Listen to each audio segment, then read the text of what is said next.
ഒരു healthy salad recipe നോക്കിയാൽ കൂടെ പാസ്തയും ചിക്കൻ ഫ്രൈയും അടിപൊളിയാണല്ലേ. അപ്പോൾ നമുക്ക് അതിന് ആദ്യമായിട്ട് വേണ്ടത് കുറച്ച് ചിക്കൻ, ബോൺലെസ് ചിക്കൻ നേരിയതായി കട്ട് ചെയ്ത് അതിലേക്ക് ഉപ്പ്, കുരുമുളക് പൊടി, മുളക് പൊടി, മഞ്ഞൾപ്പൊടി, ഗരം മസാലപ്പൊടി ഇവ നന്നായി തിരുമ്മി ഒരു അല്പം എണ്ണ ഒഴിച്ച് ഒന്ന് സോട്ട് ചെയ്ത് അടച്ച് വെച്ച് വേവിച്ചെടുക്കാം. ഇനി അതേ പാനിലേക്ക് ഒരല്പം വെളുത്തുള്ളി പൊടിയായി അരിഞ്ഞ് ചേർത്ത് അതിലേക്ക് നീളത്തിലരിഞ്ഞ ഉരുളക്കിഴങ്ങും ചേർത്ത് ഒന്ന് സോട്ട് ചെയ്തെടുക്കാം. ഇത് വേണമെങ്കിൽ ചിക്കൻ വറുക്കുമ്പോൾ നമുക്ക് ചേർത്തെടുക്കാം, അങ്ങനെ വേണമെങ്കിലും ചെയ്യാം. ഇനി അതിലേക്ക് ക്യാരറ്റ്, ക്യാബേജ്, അതുപോലെ ക്യാപ്സിക്കം, സ്ക്വയർ പീസസായി അരിഞ്ഞ സവാള എന്നിവ ചേർത്ത് ഒന്ന് സോട്ട് ചെയ്തെടുക്കാം. അധികം വെന്ത് പോവരുത്, സലാഡാണ്, വെന്ത് പോയ ടേസ്റ്റ് വേറെയാവും.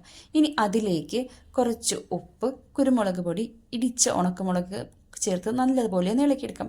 ഇനി ഉപ്പിട്ട് വേവിച്ച് മാറ്റി വെച്ചിരിക്കുന്ന പാസ്ത ഇതോടൊപ്പം ചേർത്ത് ഓൾറെഡി നമ്മൾ വേവിച്ച് വെച്ചിരിക്കുന്ന ചിക്കൻ ഫ്രൈയും കൂടെ ചേർത്ത് നല്ലതുപോലെ അങ്ങ് യോജിപ്പിച്ചെടുത്ത് കഴിഞ്ഞാൽ ഒരു ഹെൽത്തി മീൽ റെഡി. ഇത് വളരെ ടേസ്റ്റാണ്, വളരെ ഈസിയാണ്, എല്ലാവർക്കും ഉണ്ടാക്കാം. ഈ ഡിപ്പും കൂടെ ചേർത്താൽ അടിപൊളി. ഈ ഡിപ്പിൻ്റെ റെസിപ്പി നമ്മുടെ ചാനലിലേക്ക് കിടക്കുന്നുണ്ട്.